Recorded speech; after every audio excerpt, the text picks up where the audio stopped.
Demander à quelqu'un qui tient depuis toujours sa vie de lâcher prise. Qu'est-ce que ça signifie? Vous êtes en train de lui demander simplement de prendre le risque de sa vie.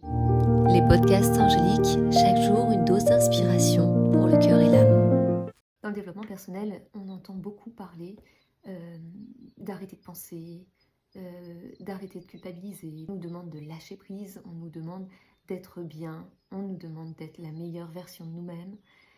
Et le développement personnel qu'on a vu régulièrement sur tous les réseaux sociaux demande toujours à être meilleur. Mais lorsque l'on lit les philosophes et lorsque l'on travaille un peu sur les pensées spirituelles, les pensées des religions, sur tout ce qui existe, on peut s'apercevoir que si on lit les lignes dans la surface, en bref, on pourrait imaginer que c'est ce que l'on nous demande, arrêter de penser, arrêter de se prendre la tête, simplement laisser les choses se faire et lâcher prise. Mais qu'est-ce que ça veut dire lâcher prise?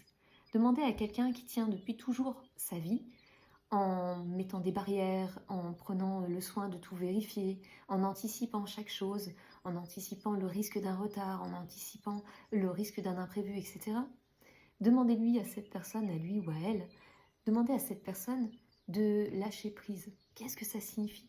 Vous êtes en train de lui demander simplement de prendre le risque de sa vie, de prendre le risque de perdre quelque chose, de faire quelque chose qui va mal, ou d'être dérangé. Enfin, il y a tellement de choses qui peuvent faire peur dans cette parole, lâcher prise. Les podcasts angéliques, chaque jour une dose d'inspiration pour le cœur et l'âme.